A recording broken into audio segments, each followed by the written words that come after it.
சிலுவை தியான கூட்டத்திற்கு வந்திருக்கின்ற உங்கள் யாவரையும் கர்த்தராகிய இயேசு கிறிஸ்துவ நாமத்தில் வாழ்த்தி வரவிருக்கின்றேன். பொதுவாக சிலுவை தியானம் என்று சொன்னாலே மத்தேயு, மார்க்கு, லூக்கா, யோவான் ஆகிய சுவிசேஷத்திலிருந்து சிலுவை தியானத்தை பொதுவாகவே தியானிப்பார்கள். நல்லது, தப்பு எதுவும் கிடையாது. ஆனால் கொஞ்சம் நம்ம சற்று வித்தியாசமாக பழைய ஏற்பாட்டு காலத்தில் என்னாகம புஸ்தகத்திலிருந்து நாம் இந்த சிலுவை தியான கூட்டத்தை பார்த்து கொண்டு வருகிறோம். முதலாவது, நம்ம ஏன் இந்த என்னாகம புஸ்தகத்தை தியானிக்க வேண்டும் என்று சொல்லி முதலாவது பார்க்க ஆரம்பித்தோம். அதில் மறைந்திருக்கின்ற சிலுவையின் வெளிப்பாடு என்ன என்பதை பற்றி பார்த்தோம். இரண்டாவது, த சென்சஸ் கணக்கெடுப்பு, இதிலிருந்து அதில் எப்படி சிலுவை மறைந்திருக்கிறது, நாம் எப்படி நாம் எல்லாரும் எண்ணப்பட்டவர்களாக இருக்கிறோம் என்பதை பற்றி நம்ம பார்க்க ஆரம்பித்தோம். நம்முடைய ஏன் எண்ணப்பட்டோம்? இராணுவத்தில் இருக்கிறவர்கள் எண்ணப்பட்டவர்கள் எதற்காக என்று சொன்னால், நான் யுத்தத்தில் இன்றைக்கி போய் நம்ம ஒரு யுத்தம் பண்ணுறதுக்காக கிடையாது. யுத்தத்தில் நாம் நிற்கக்கூடியவர்களாக, அதான் எபேசியரில் பவுல் சொல்லும்போது, நம்மளை சண்டை போடுறதுக்காக இந்த ஆர்மர் அதெல்லாம் கொடுக்கல, நமக்கு நீங்கள் செய்து முடித்தவர்களாய் நிற்கக்கூடிய காரியத்துக்காக தான் அதெல்லாம் கொடுத்தார் என்பதெல்லாம் பற்றி படிக்க ஆரம்பித்தோம். இன்றைக்கு இந்த என்னாகம புஸ்தகத்திலிருந்து நாம் பார்க்க போகின்ற ஒரு காரியம் என்னவென்றால், இந்த பாளையத்தின் வடிவமைப்பு. முதலாவது என்னாகமம் படித்தோம். ரெண்டாவது, கணக்கெடுப்பு ஏன் கணக்கெடுத்தார்கள், அதில் எப்படி நம்ம உள்ளே போகிறோம், உள்ளே எப்படி நம்மளை கொண்டு போய் சிலுவையின் மூலமாக உள்ளே நம்மளை எப்படி சேர்த்தார் என்பதை பற்றி பார்க்க ஆரம்பித்தோம். இந்த பாளையத்தின் வடிவமைப்பு என்று சொல்கிற காரியம் கூட, இதில் கூட சிலுவை என்ற ஒரு காரியம் அழகாக அமைந்திருக்கின்றது. என்னாகம புஸ்தகம் 2ஆம் அதிகாரம் இதெல்லாவற்றை நம்ம பார்க்கும்போது, கர்த்தர் அவர்களுக்கு இன்னொரு பிரமாணத்தை தேவன் அவர்களுக்கு கற்றுக் கொடுக்கிறார். என்ன பிரமாணம் என்றால், இஸ்ரவேல் கோத்திரங்கள், அதாவது ஒருத்தர் 2 பேர் கிடையாது, கோத்திரங்கள்னால் 12 கோத்திரங்கள் எங்கே அவங்க பாளையம் இறங்க வேண்டும், எங்கே கேம்ப் அவங்க போடணும், இதெல்லாம் அழகாக சொல்கிறார். ஏனென்றால் இஸ்ரவேல் என்று சொல்லக்கூடியது மிகப்பெரிய ஒரு இராணுவ கட்டமைப்பு, சாதாரணமான ஒரு காரியம் கிடையாது. ஏனென்றால் இந்த இராணுவ கட்டமைப்பானது அது ஒழுங்காக இருக்க வேண்டும் என்பது தேவ திட்டமாக இருக்கிறது. என்ன சொல்லப்போனால், ஒழுங்கு இருக்க வேண்டும் என்பது தேவனுடைய திட்டத்தில் ஒன்றாக இருக்கிறது. ஏனென்றால் தேவன் எப்போதுமே பார்த்திங்கன்னா ஒழுக்கத்தின் ஆண்டவர். அவர் ஒரு அலங்கோலமானவர் கிடையாது, டிஸார்டர் கிடையாது. அவர்லாம் ஆர்டர். அவர் நம்ம அலங்கோலமாக இருப்பதும் ஆண்டவருக்கு பிடிக்காது, அவரும் அலங்கோலமாக இருப்பதும் கிடையாது. கர்த்தருடைய பிள்ளைகளுடைய வீடாக இருக்கட்டும், நம்முடைய சமுதாயமாக இருக்கட்டும், நம்முடைய சபையாக இருக்கட்டும், நம்முடைய தேசமாக இருக்கட்டும், எதுவாக இருந்தாலும் ஒழுங்காக இருக்க வேண்டும் என்பது தேவனுடைய திட்டமாக இருக்கிறது. ஏனென்றால் நம்முடைய வாழ்வை இந்த கேம்ப் மூலமாக தேவன் என்னதை காண்பிக்கிறார்னா, நம்முடைய வாழ்வும் ஒரு ஒழுங்கிற்குள்ளாக வர வேண்டும் என்பது தேவனுடைய ஒரு திட்டமாக இருக்கிறது. உதாரணமாக ஒரு குடும்ப அமைப்பு நீங்கள் இதை எடுத்துக்கொண்டிருந்தால், அதுலேயும் ஒரு ஒழுங்கு வர வேண்டும் என்பது தேவனுடைய திட்டமாக இருக்கிறது. ஏனென்றால் குடும்பம் என்று சொல்லக்கூடியது தேவனுடைய ஒரு திட்டத்தில் ஒரு பகுதி, தேவனுடைய திட்டமாக இருக்குது குடும்பம் என்பது. இதில் பாருங்கள், கணவன், மனைவி, பிள்ளைகள், பெற்றோர்கள், இதெல்லாமே ஒரு வடிவமைப்பு. இது எல்லாமே ஒழுங்காக இருக்கணும்னு ஆண்டவர் விரும்புகிறார். கணவன் மனைவி நேசிக்க வேண்டும் என்பது ஒரு கட்டமைப்பு. மனைவி என்பது கணவனுக்கு கீழ்ப்படிந்து கணவனை கனம் பண்ண வேண்டும் என்பது ஒரு கட்டமைப்பு. இதில் இந்த ஆர்டர் என்னைக்கு மாறுதோ அன்றைக்கி தான் பிரச்சனைகள் குடும்பத்தில் பார்க்க ஆரம்பிக்கிறார்கள். பிள்ளைகள் பெற்றோருக்கு கீழ்ப்படிவது தேவனுடைய திட்டமாக இருக்குது. ஆனால் இன்றைக்கு இருக்கிற முறையெல்லாம் பார்த்தீங்கன்னா, பெற்றவங்க தான் பிள்ளைகளுக்கு கீழ்ப்படிஞ்சு இருக்கிறாங்க.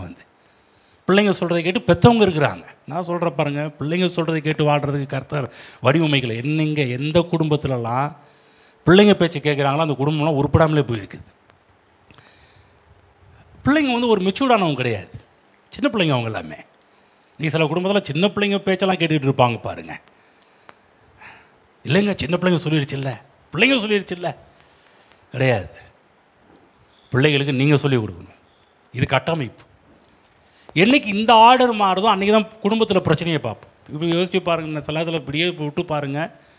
ஒரு காலத்தில் பிள்ளைங்க நம்ம தலைக்கு மேலே ஏறி உட்காந்து நமக்கு நம்ம தலை மேலே உட்காந்து மிளகா அரைச்சிக்கிட்டு இருப்பாங்க. எதனால்? விட்டுட்டோம், சின்ன வயசுலேயே விட்டுட்டோம். இந்த கட்டமைப்பு மாறுது. பிள்ளைகள் தகப்பனின் தாயும் கனம் பண்ண வேண்டும் என்பது வேதத்தின் கட்டமைப்பு. இது ஒழுங்கு, ஆர்டர். இது பாருங்கள், சின்ன வயசில் நம்ம பிள்ளைங்க பேச்சை கேட்டு கேட்டு வர்றது. ஒரு காலகட்டத்தில் பிள்ளைகள் என்னத்தை கற்றுக் கொடுக்குறோன்னா, தகப்பனையும் தாயும் கனம் பண்ண வேண்டும் என்ற முறைகளை கற்றுக் கொடுக்காம போயிடுறோம் சின்ன வயசுலேருந்தே. அப்போ எப்படி பிள்ளைங்க பெரிய ஆளாகும்போது பெற்றோர்களை கனம் பண்ண ஆரம்பிக்கும்? நம்ம தான் சின்ன வயசுலேருந்தே பிள்ளைகளை சொல்கிறதெல்லாம் கேட்டு கேட்டு வளர்கிறதுனால ஒரு காலகட்டம் வரும்போது பிள்ளைங்க ஏய் நான் சொல்கிறத நீ கேளு என்ற அந்த லெவல் வர ஆரம்பிச்சிடும். அப்போ பிள்ளைகள் பெற்றாருக்கு கீழ்ப்படிவது உத்தமம், அது நேர்மை, உண்மையானதுன்னு பைபிளை பார்க்குறோம். பிள்ளைகளே உங்கள் பெற்றாருக்கு கீழ்ப்படியுங்கள் என்று வேதத்தில் சொல்லப்பட்டிருக்கிறது. உன் தகப்பனும் உன் நாட்கள் நீடித்திருப்பதற்கும் நீ நன்றாக இருப்பதற்கும் உன் தகப்பனும் உன் தாயையும் கனம் பண்ணுவாயாக. அப்போ அந்த ஒழுங்கு மாறுது, அந்த ஆர்டர் மாறுது. அந்த ஆர்டர் மாறும்போது எல்லாமே கொலப்ஸாக போயிடுது. ஆகவே தான் பிள்ளைகளை பைபிளில் போடப்பட்டிருக்கு, பிள்ளையானவனை நடக்க வேண்டிய வழியில் நடத்து, அவன் முதிர் வயதில் அதை விடாதிருப்பான். நிறைய பேரண்ட்ஸ் இது புரிஞ்சுக்க மாட்டேன்றாங்க, பிள்ளைகளை விட்டுடுறாங்க. அவங்க சொல்கிறதுபடி நம்ம கேட்க ஆரம்பிச்சிடறோம். கிடையாதுங்க, நம்ம தான் பிள்ளைங்க என்ன சாப்பிடணும் நம்ம முடிவு பண்ணணும். பிள்ளைங்க விரும்புறது கிடையாது, நம்ம சொல்லணும் இதுதான் நீ சாப்பிட்டு ஆகணும்னு நம்ம ஆர்டர் போடணும். என்றைக்கு நம்ம ஆர்டரை மாற்றுறோமோ அன்றைக்கி தான் இல்லைங்க பிள்ளைங்க அது பாட்டுக்க அது அந்த லைனில் விட்டுடலாங்க. இல்லை, பிள்ளைகளுக்கு தெரியாது. பிள்ளைகளுக்கு வாழ்க்கை என்ன, சாப்பாடு, வாழ்வு எதுவுமே பிள்ளைகளுக்கு தெரியாது. நம்ம தான் பிள்ளைகளுக்கு கற்றுக் கொடுக்க வேண்டும். இது ஆர்டர், இது ஒழுங்கு. இந்த ஒழுங்கு எந்த குடும்பத்திலலாம் வேறு மாதிரி போகுதோ நான் சொல்கிறேன், அந்த குடும்பத்தில் இன்றைக்கும் பிரச்சனைகள் தாண்டவம் மாட்டிக்கிட்டு தான் இருக்கிறது. அப்போ நல்லா புரிஞ்சுக்கணும், தேவன் ஏற்படுத்தின ஒழுங்கு என்று சொல்லக்கூடியது உண்மையான ஒழுங்கு. சில நேரத்தில் பாருங்கள், இதில் என்னங்க இன்றைக்கெல்லாம் பிள்ளைகளுடைய அந்த சுதந்திரத்தை பறிக்கிறது போல் இருக்குதே. வேதத்தில் இப்படிலாம் சொல்லும்போது பிள்ளைகளை அப்போ சுதந்திரமாக விட்டுறக்கூடாதா? பிள்ளைங்களை அவங்க இந்த லைஃப்பில் பிள்ளைங்க என்ஜாய் பண்ணாமல் இந்த வயசில் பிள்ளைங்க இப்படி இருக்காமல் எந்த வயசில் போய் அப்போ என்ன பண்ணுறாங்க? அப்போ என்ன பண்ண ஒரு குரூப் என்ன பண்ணுறாங்கன்னா, அப்போ வேதம்னா இப்படிலாம் போதிக்குதுன்னு சொல்லி ஆகவே நாங்கள் வேதம் பக்கமே போக மாட்டோம்லாம் சொல்கிறாங்க. நான் சொல்கிறேன், நம்ம உண்டாக்குனவர் கர்த்தர், அவருக்கு மட்டும்தான் எல்லாம் தெரியும். நமக்கு எல்லாம் தெரிஞ்சவங்க கிடையாது. வேதத்தை படிக்கும் போதெல்லாம் கர்த்தாவே நீர் என்ன சொல்லுகிறீர், அந்த ஒழுங்கு என்ன, அதன்படி நான் நடக்கிறேன்னு சொல்லும்போது அது வாழ்க்கை நல்லா இருக்குது. அப்போ இந்த ஒழுங்கு என்று சொல்லக்கூடியது தேவன் ஏற்படுத்தின ஒன்று. கொஞ்சம் யோசிச்சு பாருங்க, தேவன் அன்றைக்கு வெளிச்சம் உண்டாகக்கூடாது என்றால் இன்றைக்கும் வெளிச்சம் அன்றைக்கி சொன்ன வார்த்தை தான். இன்றைக்கும் ஆதியாகமம் 1ஆம் அதிகாரத்தில் தேவன் எப்படி கர்த்தர் உண்டாக்குனாரோ இன்றைக்கும் எல்லாமே அதனுடைய ஆர்டரில் தான். இன்னும் பாருங்க, என்னைக்காவது இன்றைக்கி நம்ம தான் மனிதர்கள் தான் ஆர்டரை மாற்றி பண்ணிட்டு இருக்கிறாங்க. ஆனால் தேவன் ஏற்படுத்த சிருஷ்டிகள்லாம் கரெக்டாக அந்த ஆர்டரில் போயிட்டு இருக்குது. ஆகவே நல்லா இருக்கிறோம். நம்ம என்னைக்காவது பாருங்கள், இந்த வானத்தில் இருக்கிற எல்லாமே கொஞ்சம் டிஸார்டரில் போய் இல்லைங்க நான் இப்படி இதாக இருக்க போகிறேன், அப்படி இருக்க போகிறேன், இன்னும் ஆண்டு ரொம்ப கொடூரமான ஒரு ஆளாக இருக்கிறாரு அப்படின்னு சொல்லிட்டு எல்லாம் வேறு லைனில் போக ஆரம்பிச்சிச்சுன்னா நான் சொல்கிறேன், இந்த உலகத்தில் நம்மளால் வாழவே முடியாது. எல்லாம் இன்றைக்கும் அந்த ஒழுங்கை கரெக்டாக சரியாக கடைப்பிடித்து கொண்டு வருவதனால தான் சர்வமும் அழகாகி இயங்கி கொண்டு வருகிறது.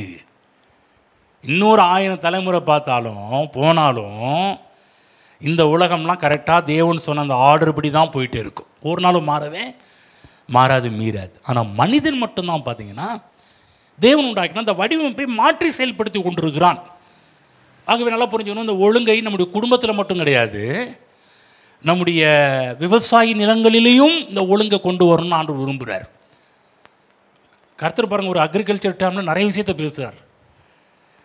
நிலங்களை பாருங்கள், ஒன்றும் இல்லை, 7 வருஷத்துக்கு ஒரு டைம் 1 வருஷத்தை நிலத்தை ஃப்ரீயாக விடுன்றார். இதையும் இப்போ விவசாயம் பண்ணால் அதை விடு. இன்றைக்கி நம்ம என்ன பண்ணுறோம், அதை சரியாக ஃபாலோ பண்ணாமல் அந்த நிலத்தில் திரும்ப எல்லாம் விதைச்சி ஈல்டு பண்ண கடைசியில் ஸ்ட்ரென்த்தே இல்லாமல் போயிடுது. நிலத்துக்கு நல்லா கனி கொடுக்க முடியாமல் போய் விடுகின்றது. ஆகவே விவசாய நிலங்களிலும் வியாபார ஸ்தலங்களிலும் சமுதாயத்திலேயும் தேவன் ஒழுங்கை ஏற்படுத்தி வைத்திருக்கிறார். அப்போ யாரெல்லாம் தேவனுடைய ஒழுங்கை பின்பற்றுகிறார்களோ அவங்க நல்லா இருக்கிறாங்க. இந்த கேம்ப் இவங்க வந்து வடிவமைத்தது பார்த்திங்கன்னா, கேம்ப் ஸ்ட்ரக்சர் பார்த்திங்கன்னா, அதில் தேவனுடைய ஒழுங்கை நம்ம அழகாக பார்க்க ஆரம்பிக்கின்றோம். அது மட்டுமல்ல, தேவனுடைய கட்டமைப்பு பார்த்திங்கன்னா, மூப்பர்கள் என்று சொல்லக்கூடிய ஒரு சமுதாயத்தை தேவன் உருவாக்க ஆரம்பித்தார். மூப்பர்கள் என்று சொன்னால் என்ன? வயதானவர்கள், அனுபவம் வாய்ந்தவர்கள். வேதத்தில் பார்த்திங்கன்னா, அந்த மூப்பர்கள் இல்லைன்னா, மூப்பர்கள் இல்லாமல் தேவன் சமுதாயத்தை இயங்க அனுமதிக்கவில்லை. உதாரணமாக இந்த யாத்திராகமும் லேவியராகமும் என்னாகும் இந்த புத்தகத்தெல்லாம் படிக்கும்போது கர்த்தர் வந்து மோசேட்ட சொல்கிறார், நீ போய் பார்வோன்ட்டு பேசுன்னு சொல்கிறார். பேசுன்னு சொல்லும்போது மோசேயை தனியாக போக சொல்லலை. என்ன பண்ணுறாருன்னா, பார்வோன்ட்டு போய் என் ஜனங்களை ஆராதனை செய்ய அனுப்பிடுன்னு சொல்லும் போய் தனியாக போய் பேச சொல்ல. படிப்போம், யாத்திரை 3 போவோம், இந்த இடத்துக்கு வருவோம். யாத்திரை 3:16 வந்து போய்க்குங்க. அங்கேருந்து ஒரு சில காரியத்தை பார்ப்போம். யாத்திராகமம் 3:16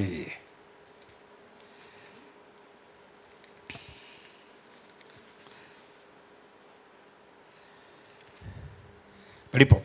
நீ போய் இஸ்ரவேலின் மூப்பரை கூட்டி அவர்களிடத்தில் ஆபிரகாம், ஈசாக்கு, யாக்கோபு என்பவர்களுடைய தேவனாய் இருக்கிற உங்கள் பிதாக்களுடைய தேவனாகிய கர்த்தர் எனக்கு தரிசனமாகி உங்களை நிச்சயமாய் சந்தித்து எகிப்தில் உங்களுக்கு செய்யப்பட்டதை கண்டேன் என்றும் மூப்பொருளை கூப்பிட்டு கொஞ்சம் செய்தியெல்லாம் சொல்லுன்றார். அடுத்தது 18 படிக்கிறேன். அவர்கள் 17 படிக்கிறேன். நான் உங்களை எகிப்தின் சிறுமையிலிருந்து நீக்கி பாலும் தேனும் ஓடுகிற தேசமாகிய கானானியர், ஏத்தியர், எமோரியர், பெர்சியர், ஏவியர், எபூசியருடைய தேசத்துக்கு கொண்டு போவேன் என்று சொன்னேன் என்றார் என்று சொல்லு. அவர்கள் உன் வாக்குக்கு செவி கொடுப்பார்கள். அப்பொழுது நீயும் இஸ்ரவேலின் மூப்பரும் எகிப்தின் ராஜாவினிடத்தில் போய் எபிரேயருடைய தேவனாகிய கர்த்தர் எங்களை சந்தித்தார். இப்பொழுதும் நாங்கள் வனாந்திரத்திலே 3 நாள் பிரயாணம் போய் எங்கள் தேவனாகிய கர்த்தருக்கு பலியிடும்படி எங்களை போக விட வேண்டும் என்று சொல்லுங்கள். சொல்லலை, மோசேட்ட சிங்குலராக சொல்லலை, மூப்பர்கிட்ட போய் சொல்லு. முதல்ல விஷன், தரிசனத்தை, நம்மளுடைய ப்ராஜெக்ட், நம்முடைய பிளான், இது போய் முதல்ல மூப்பர்கிட்ட ஷேர் பண்ண பிற்பாடு நீ தனியாக போவாத, மூப்பர்களோடு உள்ளே போ அப்படின்றார். பாருங்கள், எந்த ஒரு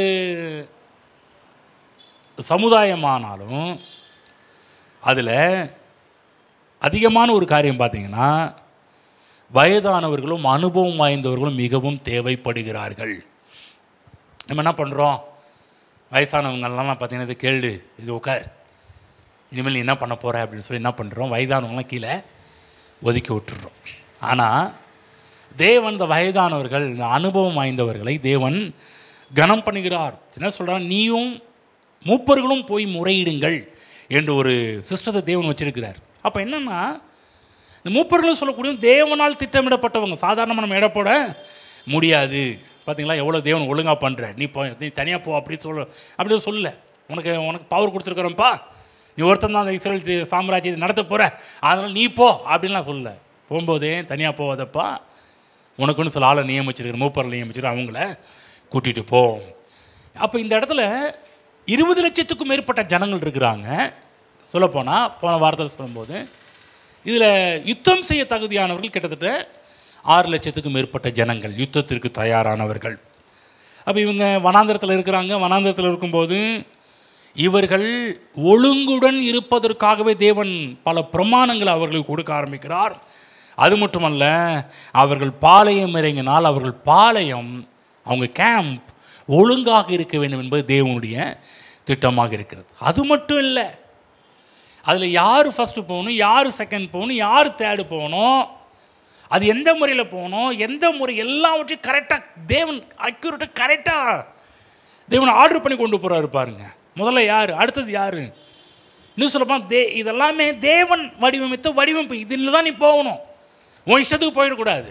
இல்லை நான் பெரிய ஆள், நான் அந்த இடத்துல போய் பார்த்தீங்கன்னா தேவன் போக சொல்லும்போது எந்த லைன், எந்த வரிசையில் நிற்க அங்கே தான் போய் நிற்கணும். இல்லை எனக்கு தெரியும், நான் முன்னாடியே இந்த இடத்துல போயிருக்கிறேன், முன்னாடியே பழகிருக்கிறேன், அந்த அந்த அந்த கதையெல்லாம் ஒதுக்கி வை. இப்போ தேவன் ஒரு ஆர்டர் வச்சுது, அந்த ஆர்டரின்படி தான் நம்ம போய் ஆக வேண்டும். ஏன்னா அவங்க இஷ்டத்துக்கு ஆங்காங்கே இங்கே கூடாரம் போட்டாங்க அப்படின்னு சொன்னால் யோசிச்சு பாருங்கள், 20 லட்சம் ஜனங்கள் இருக்கிறாங்க. இவங்க போய் எல்லா இடத்துலையும் கேம்ப் போட ஆரம்பித்தாங்கன்னா இவங்க என்ன பண்ணுவாங்க? அங்கங்கே போட ஆரம்பித்தாங்கன்னா மோசே ஒரு காரியத்தை அவங்களுக்கு சொல்ல ஆரம்பித்தாங்கன்னா எப்படி அந்த நியூஸ் அவங்கள்ட்ட போகும்? அப்புறம் எப்படி கிளம்புவாங்க? அப்புறம் எப்படி போவார்கள்? அப்புறம் எப்படி பிரயாணம் போவார்கள்? இதெல்லாமே அவங்களுக்கு முறையாக செஞ்சுருக்காது. அவங்க தான் கர்த்தர் என்ன பண்ணார்னா ஒரு கேம்பை உருவாக்கு, பாளையத்தை உருவாக்கு. பாளையத்தில் யார் யாரெல்லாம் அவங்க கரெக்டாக போக வேண்டும் என்ற முறையை வைக்கிறார். அநேக நேரத்தில் பாருங்கள், கிறிஸ்தவர்களாகி நாம் அநேக நேரத்தில் இந்த ஒழுங்கோடு வாழாததுனால தான் நம்ம ஒரு பெரிய பிரச்சனைக்குள்ளே இருக்கிறோம். அதுதான் கிறிஸ்தவம் என்பது ஒரு நல்ல ஒரு காரியம்.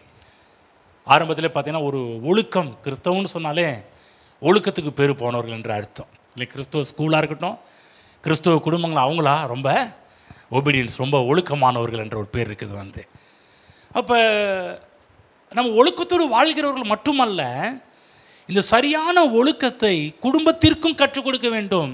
இந்த சரியான ஒழுக்கத்தை சமுதாயத்திற்கு கற்றுக் கொடுக்கக்கூடிய ஒரு ஆட்களாக தான் இன்றைக்கி தேவன் உங்களை என்னைய வச்சிருக்கிறார். இன்னைக்கு கிறிஸ்துவர்களாகி நாம் இந்த உலகத்துக்கு தேவை. ஏன்? இந்த உலகம் ஒழுங்கில்லாமல் போயிட்டுருக்கு. யோசிச்சு பாருங்கள், ஒழுங்காக போயிட்டுருக்குதா? ஒவ்வொரு குடும்பத்தை எடுத்து பாருங்கள், அந்த குடும்பத்தில் ஒழுங்கு இல்லை. ஒரு காலகட்டத்தில் கரெக்டாக குடும்பங்கள் போச்சு. நீங்கள் குடும்பங்கள் கரெக்டாக போகலை, எல்லாம் இஷ்டத்துக்கு போயிட்டுருக்குது. கண்டதே காட்சி கொண்டதே கோலம்னு போயிட்டுருக்குறாங்க. இந்த மூத்த விசுவாசிகள் அந்த குடும்பங்கள்லாம் பார்த்தா கொஞ்சம் ஆர்டராக போயிட்டுருக்குது. இந்த மூத்த தலைங்கள்லாம் போனால் அடுத்த ஜென்ரேஷன் எடுத்து பாருங்கள், அது கரெக்டாக போக மாட்டேங்குது. ஆக தான் நான் சொல்கிறேன் பாருங்கள், நம்ம ஒழுக்கத்தோடு வாழ வேண்டும் என்பது மட்டும் தேவனுடைய திட்டம் அல்ல. அந்த ஒழுக்கத்தை நம்ம குடும்பத்துக்கு கற்றுக் கொடுக்க வேண்டும் என்று தேவன் விரும்புகிறார். அந்த ஒழுக்கத்தை சமுதாயத்திற்கு கற்றுக் கொடுக்க வேண்டும் என்று தேவன் விரும்புகிறார். உதாரணமாக எடுத்துங்க, சபைக்கு வரும்போது கூட பார்த்தீங்கன்னா ஒரு ஒழுங்கு ரொம்ப அவசியமாக இருக்குது. கொஞ்சம் யோசிச்சு பாருங்கள், இந்த செருப்பை கழட்டி போடுறீங்க பார்த்தீங்களா? என்னைக்காவது செருப்பு கழட்டி போடுறோம், என்னைக்காவது ஒழுங்காக இருக்கான்னு பார்த்துருக்கீங்களா? என்னைக்காவது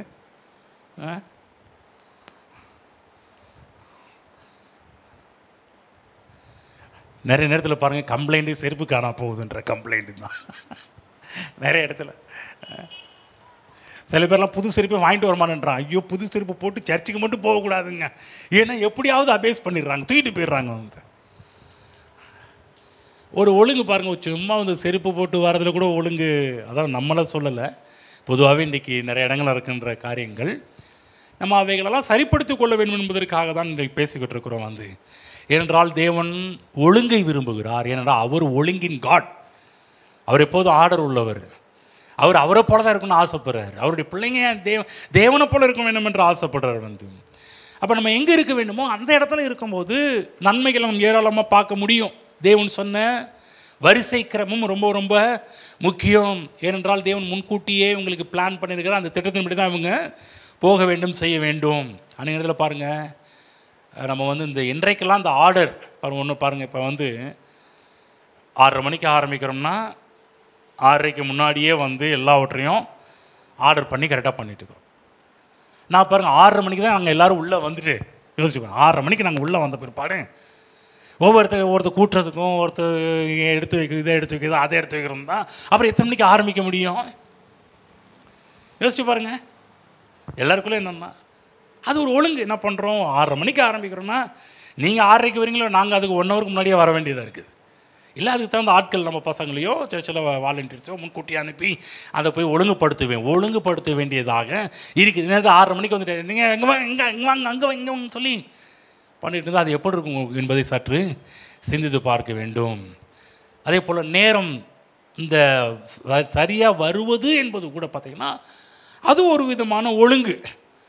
இன்னைக்கு கிறிஸ்தவத்தில் அந்த ஒழுங்கு நம்ம அதிகமாக பார்க்க முடியும். ஆனால் சில நீங்கள்லாம் பாருங்கள், இந்த கிறிஸ்டியன்ஸ் கூட்டங்கள்னு எடுத்துக்கிட்டாலே எல்லா காரியத்திலும் மக்கள் ஆர்டராக போகிறாங்க பாருங்கள். ஆனால் அந்த கிறிஸ்தவத்தில் மட்டும் பார்த்திங்கன்னா இன்னும் அந்த ஆர்டர் வரமாட்டேன்னுது பாருங்கள். மற்ற அதாவது இதெல்லாம் எப்படின்னா இப்போ ஒரு 20 இயர்ஸாக தான் இந்த ஆர்டர் அப்படியே சபையில் நிறைய மாறி போய் கிடக்கிறத பார்க்குறோம். அதுக்கு முன்னாடிலாம் ஒழுக்கம் என்று சொல்லக்கூடியது, ஒழுக்கம் என்று சொல்லக்கூடியது கிறிஸ்தவத்தில் அதிகமாக காணப்படுது. 20 வருஷ காலகட்டத்தில் ஒழுக்கம்லாம் அப்படியே பறந்து போச்சு.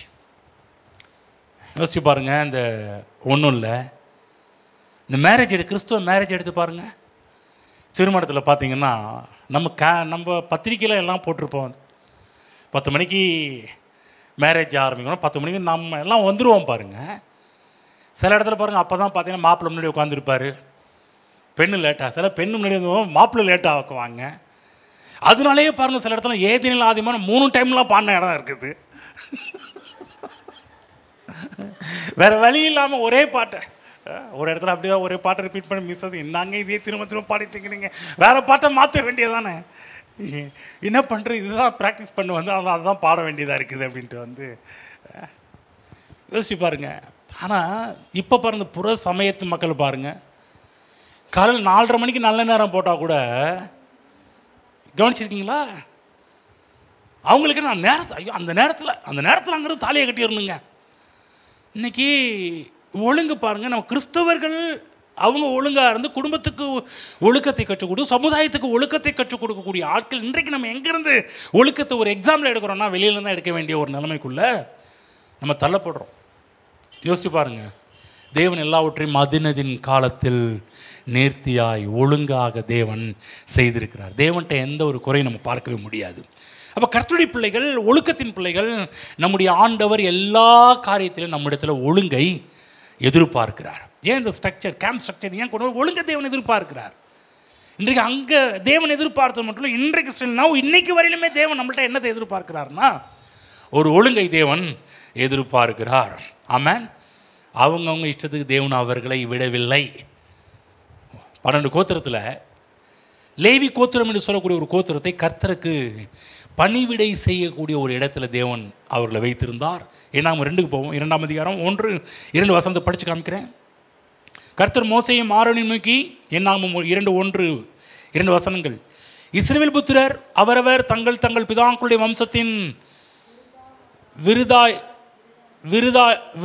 விருதாகிய தங்கள் தங்கள் கொடி அண்டையிலே தங்கள் கூடாரங்களை போட்டு ஆசரிப்பு கூடாரத்திற்கு எதிராக சுற்றிலும் பாலை மேலே கடவுள், அதாவது ஆசரிப்பு கூடாரம் சென்டராக இருக்குது, அது சுற்றிலும் இஸ்ரவேல் ஜனங்கள் அவர்களுடைய கோத்திரத்துக்கு தகுந்த மாதிரி அவங்க கொடிகளை நட்டு, அவங்களும் கொடி இருக்குது, 12 பேருக்கும் கொடி இருக்குது, 12 கோத்திரத்துக்கும் ஒவ்வொரு கொடி இருக்குது. வந்து புரிஞ்சுக்கிங்க, 12 கோத்திரத்துக்கும் ஒவ்வொரு கொடியை தேவன் வச்சிருக்கிறார்.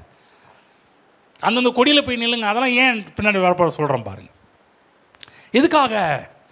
ஏனென்றால் ஒவ்வொரு கொடியை தேவன் வச்சது மட்டுமல்ல, அந்த கொடி பறக்கும்போது அந்த மக்கள் அந்த இடத்துல இருக்கிறார்கள் என்று தெரிந்து கொள்வதற்காக. கரெக்டாக ஓகே, அந்த கொடியை பார்த்து ஒரு ரைட்டு, இந்த ஜனங்கள் அங்கே இந்த இடத்துல இருக்கிறாங்க. இன்றைக்கி கூட பாருங்கள், நம்ம ஊரில் கூட கொடி கட்டும்போது நம்ம கரெக்டாக இவங்க வராங்க போல், அவங்க வராங்க போல். சில இதில் கொடி சில பேர் அன்றைக்கி இந்த கொடியே தெரியல, நாங்கள் கன்ஃபியூஸ் பண்ணி போயிட்டே இருக்கிறோம். இந்த கடைசியில் பக்கத்தில் போய் நின்று பிற்பாடு, ஆளா சாமி இவங்களா, இந்த கொடியை முன்ன விட நாங்கள் பார்த்ததில்லை, இப்போ புது கொடியாக இருக்குது, சரி பரவாயில்ல, இனிமேல் கொஞ்சம் கவனிச்சிக்க வேண்டியது அந்த கொடி யாருன்னு சொல்லிட்டு கவனிங்க. யூதாவுக்கு ஒரு கொடியை கர்த்தர் வச்சுருந்தார். இந்த யூதாவுடைய கொடி பார்த்த நீல நிறம், அந்த கொடியில் சிங்கத்தை வரைந்து வைத்திருந்தார்கள். அப்போ இதை பார்க்கும்போது நமக்கு எல்லாம் என்ன தெரியும்? நீலக்கொடி, நீளத்தில் சிங்கம் போட்ட ஒரு காரியம், இதை பார்த்தா நமக்கு தெரியும் இது யூதா மக்கள் அந்த இடத்துல இருக்கிறார்கள். இன்னும் சொல்லப்போனால் இவங்க எங்கே இருக்க வேண்டும் என்றால் ஆசரிப்பு கூடாரத்துடைய கிழக்கு வாசல் பக்கத்தில் யூதாவுடைய கொடியை அமைக்க வேண்டும் என்று தேவன் விரும்புகிறார். கவனமாக கேளுங்க. இதெல்லாம் ஏன் சொல்கிறோன்னா, எந்தெந்த மக்கள் எங்கே இருக்க வேண்டும் பாருங்கள். மற்ற எல்லா கோத்திரங்களும் ஆசரிப்பு கூடாரத்தை சுற்றிலும் இருக்க வேண்டும். நடுவில் கவனிங்க, சென்டர் நடுவில் பார்த்தீங்கன்னா ஆசரிப்பு கூடாரம், அது சுற்றிலும் இப்போ ஒரு உதாரணத்துக்கு கவனிச்சிங்க, இதுதான் ஆசரிப்பு கூடாரம். இந்த 4 சுவர் வந்து நம்ம கேம்ப் இப்போதைக்கு உங்களோட படத்துக்கு சொல்ல போனால் சென்டர் ஆசரிப்பு கூடாரம். இங்கே தான் இந்த நான் நிற்கிறேன் தான் மகா பரிசு ஸ்தலம், நீங்கள் ஞாபகம் வச்சுங்க. இந்த இடம் பரிசுலாம் அதுக்கு பிற்பாடு வெளிப்பிரகாரம் ஞாபகம் வச்சுங்க. இது சுற்றிலும் பார்த்தீங்கன்னா, இது சுற்றிலும் பிற்பாடு இந்த பக்கம் அந்த பக்கம் 4 திசையை ஞாபகம் வச்சுங்க. என்னன்னா, இப்போ கிழக்கு இந்த பக்கம் இருக்குது, ரைட், கரெக்ட். கிழக்கு இந்த பக்கம் இருக்குது, மேற்கு வடக்கு தெற்கு, ஓகேங்களா. இப்போ என்னன்னா வாசல் இந்த பக்கம் வருது, ஓகேங்களா. சர்ச்சு வந்து அந்த பக்கம் போகுது. இப்போ அது மட்டும் கொஞ்சம் டைரக்ஷன் வருது, ஆனால் எல்லாமே புரிஞ்சுக்கோங்க, ஓகே. இப்போ சொல்லக்கூடிய காரியங்கள், ஆசரிப்பு கூடாரத்தின் கிழக்கே யாருன்னா மோசேயும் ஆசாரியர்களும் இருக்க வேண்டும். நல்லா இப்போ புரிஞ்சு. இப்போ நம்ம இருக்கிற இடம் வந்து பேக்கில் கிழக்கு, பின்னாடி யார் இருக்குன்னா மோசேயும் ஆசாரியர்களும் இருக்க வேண்டும். இந்த அந்த ஆசரிப்பு கூடாரத்தை சுற்றிலும் இருக்கின்ற அந்த ஓரப்பகுதிகளில் யார் இருக்க வேண்டும் என்றால் லேவியர்கள். வடக்கு பக்கம், இந்த பக்கம் வடக்கு இல்லைங்களா, லேவிக்கு 3 பிள்ளைங்க இருக்கிறாங்க, மெராரி, கோகாத்தியர்கள், கெர்சம் என்று சொல்லக்கூடியவங்க. இந்த வடக்க யார் இருக்குன்னா மெராரி டீம் இருக்கணும், மேற்க யார் இருக்குன்னா கெர்சோம் டீம் இருக்க வேண்டும், தெற்க யார் இருக்க வேண்டும் என்றால் கோகாத்தியர்கள் இருக்க வேண்டும். 3 ரொம்ப முக்கியம். இந்த 3 பேரையும் நீங்கள் ஞாபகத்தில் வச்சுக்க வேண்டும். லேவியின் பிள்ளைகள் யார்? மெராரி, கெர்சோம், கோகாத்தியர்கள் 3 பேரையும் மனதில் ஞாபகத்தில் வைத்துக்கொள்ள. இது வந்து ஒரு உள்வட்டம், இது ஃபுல்லாக உள்வட்டம். இதுக்கு வெளி வட்டத்தில் யார்? எல்லாமே பாலை இறங்கணும், 12 கோத்திரம் வெளியே இறங்கணும். இப்போ கிழக்கை யார் பாலை இறங்கணும்? கவனமாக கேளுங்க. இப்போ இந்த பக்கம் கிழக்கு நமக்கு பேக் சைடு கிழக்கு இல்லையா? கிழக்கை யார் இறங்கணும்னா 3 கோத்திரங்கள் கிழக்க போகணும். யார் யாருன்னா யூதா, இசக்கார், செபுலோன். இந்த 3 கோத்திரங்களும் கிழக்கு பக்கம் அவங்க பாளையம் இறங்க வேண்டும். இப்போ வடக்கு இந்த பக்கம் இருக்கு இல்லையா, வடக்கு பக்கம் யார் பாளையம் இறங்க? தான், ஆசேர், நப்தலி என்று சொல்லக்கூடியவங்க வடக்கு பக்கம் அவங்க தன்னுடைய கேம்ப் அவங்க போடணும். இப்போ மேற்கு பக்கம் யார் இறங்க வேண்டும் என்றால் எப்ராஹிம், மனாசே, பென்யமின் என்று சொல்லக்கூடியவங்க மேற்கு பக்கம் அவங்க தங்களுடைய பாளையத்தை அமைக்க வேண்டும். தெற்கு பக்கம் யார்? ரூபன், சிமியோன், காத் என்று சொல்லக்கூடியவங்க அவங்க தெற்கு பக்கம் அவங்க பாளையத்தை அமைக்க வேண்டும். ஓகேங்களா? புரிஞ்சிச்சுங்களா? கிழக்கு, மேற்கு, வடக்கு, தெற்கு ஞாபகம் வச்சுக்கோங்க. ஓகேங்களா? இவங்க எல்லாரும் எதை சுற்றி இருக்க வேண்டும்? அதாவது ஆசரிப்பு கூடாரத்தை சுற்றிலும் இருக்கணும். ஆசரிப்பு கூடாரம் என்று சொன்னாலே சிம்பிளாக சொன்னால் தேவன். இவங்க எல்லாரும் யாரை சுற்றிலும் இருக்க வேண்டும்? தேவனை சுற்றிலும் இந்த எல்லா கோத்திரமும் இருக்க வேண்டும். இந்த கூடாரங்களுக்கு மத்தியில் இருக்கின்ற கூடாரத்துக்கு பேர் தான் ஆசரிப்பு கூடாரம். கவனமாக கேளுங்க, ஒரு காரியம் சொல்கிறேன், எல்லாமே கூடாரங்கள் தான். இந்த கூடாரத்துக்கு மத்தியில் இருக்கின்ற கூடாரமும் அதுக்கு பேர் என்ன? ஆசரிப்பு கூடாரம்னு சொல்லப்போனால் உங்களுக்கு இன்னும் சொல்லப்போனால் நிறைய பேர் ஏஎஃப்டி பேர் தெரியுங்களா? ஏஎஃப்டின்னா அப்போஸ்டலிக் ஃபெலோஷிப் டேபர்நாக்கிள். டேபர்நாக்கிள்னால் வேறு ஒன்றும் கிடையாது, கூடாரத்துக்கு பேர் தான் டேபர்நாக்கிள். ஆசரிப்பு கூடாரம் என்ற அந்த கூடாரத்துக்கு பேர் டேபர்நாக்கிள். என்ன சொல்ல? கூடாரம் என்பதை புரிந்து கொள்ள வேண்டும். ஏனென்றால் ஜனங்களுடைய வாழ்க்கையின் மையத்தில் எது இருக்க வேண்டும் என்று, யார் இருக்க வேண்டும் என்றால் தேவன் இருக்க வேண்டும் என்பது அவருடைய திட்டமாக இருக்கின்றது. கிறிஸ்தவங்களாக இருக்கட்டும், அவருடைய குடும்பமாக இருக்கட்டும், அவருடைய சமுதாயமாக இருக்கட்டும், சபையாக இருக்கட்டும், எல்லாவற்றிலையுமே தேவனை அவர்கள் மையப்படுத்தி வாழ வேண்டும் என்பது தேவனுடைய திட்டமாக இருக்கிறது. இப்போ ஒவ்வொரு கோத்திரத்தாரும் வெளியே வந்து பாருங்கள், ஒவ்வொரு கோத்திரமும் எதை நோக்கி அவங்க வாசலை வைக்கணும்னா இந்த ஆசரிப்பு கூடாரத்தை நோக்கி தான் அவங்க வாசலை வைக்கணும். அவங்க வெளியே வந்து பார்க்குற இடம் எதுவாக இருக்கணும்னா ஆசரிப்பு கூடாரமாக தான் இருக்க வேண்டும். புரியுது? எந்த பக்கம் அவங்க போய் கேம்ப் போட்டாலும் அவங்க வாசலை எதுக்கு நேரம் திருப்பணும்னா ஆசரிப்பு கூடாரத்துக்கு நேராக தான் வாசலை அவர்கள் திருப்ப வேண்டும். ஆமென். எவ்வளவு அதிசயமாக தேவன் இந்த கேம்பை தேவன் உருவாக்கி இருக்கிறார் என்பதை சற்று சிந்தித்து பாருங்கள். இந்த காட்சியை மேலே இருந்து பார்த்தாங்கன்னா, ஒரு மலை மேலே ஏறினோ ட்ரோன் மூலம் போய் பார்த்தாங்கன்னா இந்த காட்சி எப்படி இருக்கும் என்றால் ஒரு சிலுவை காட்சியாக இருப்பதை பார்க்க முடியும். மேலே இருந்து பார்க்கும்போது முன்னாடி பீலயமெல்லாம் பற்றி பார்ப்போம். பீலயம் பற்றி பார்க்கும்போதெல்லாம் பாலாக்கு கூப்பிட்டு போய் பீலயம் மலை உச்சிலேருந்து இந்த மக்களை போய் காமிச்சாங்கன்னா அந்த மக்கள் எப்படி இருக்கிறாங்கன்னா ஒரு கிராஸ் வடிவத்தில் இருப்பதை பீலயம் பாலாக்குன்ற ராஜாவை கூட்டி போய் காமிக்கும்போது ஒரு சிலுவை காட்சியை தான் பார்க்க ஆரம்பிக்கிறார்கள். அவள் கவனமாக கேளுங்க, சிலுவை இந்த கேம்ப் ஸ்ட்ரக்சரில் கூட தேவன் எதை வச்சுருக்கிறாரா அவருடைய சிலுவையை அன்றைக்கே வச்சுட்டார். ஆமென். இன்றைக்கி தான் சிலுவை, அதாவது இப்போ தான் ஏதோ இயேசுக்கு 2000 வருஷத்துக்கு முன்னாடி தான் அவர் எருசலேமில் போய் அடிக்கப்பட்டார்னு கிடையாது. அன்றைக்கே சிலுவை காட்சியை மனதில் வைத்து தான். கொஞ்சம் யோசிச்சு பாருங்கள், இந்த ஸ்ட்ரக்சர் கொஞ்சம் மாறுனுச்சுன்னா சிலுவை காட்சியை டோட்டல் ராங்காக போயிடும். இவங்க ஒருவேளை இந்த ஒழுங்குக்கு வரலன்னா அவங்க சிலுவையை வந்து தப்பாக காமிக்கிறவர்களாக மாறிவிடுவார்கள். அவங்க தான் எல்லாரையும் கர்த்தர் வந்து தேவன் சொன்ன வடிவமைப்பின்படி தேவன் அவங்கள வந்து அந்த பாளையத்தை இறங்க சொல்லி தேவன் அவர்களை கட்டளையிட்டிருக்கிறார். ஆமென். அப்போ நான் கோத்திரங்கள் எல்லாத்தையும் பார்க்கும்போது பார்த்தீங்கன்னா வெறும் ஆசரிப்பு கூடாரத்தை அவர்கள் பார்க்கவில்லை, அதில் உள்ளடங்கிய சிலுவை காட்சியை தான் மக்கள் பார்க்க ஆரம்பித்திருக்கிறார்கள். ஒரு காலகட்டத்தில் சிலுவை என்று சொன்னாலே சாபத்தின் அடையாளமாக கருதப்பட்ட ஒரு காரியம். ஆனால் என்றைக்கு அந்த சிலுவையில் கிறிஸ்து மரித்தாரோ அன்றைக்கு அது சாபத்தின் அடையாளமாக இல்லை, அது ஆசீர்வாதத்தின் சிலுவையாக மாற்றப்பட்டு விட்டது. ஆமென். இப்போ சாபம் பார்க்க வேண்டாம். அந்த காலத்தில் சிலுவை மாற, சிலுவைன்னு சொன்னாலே எல்லாருக்கும் பயம், சாபம்.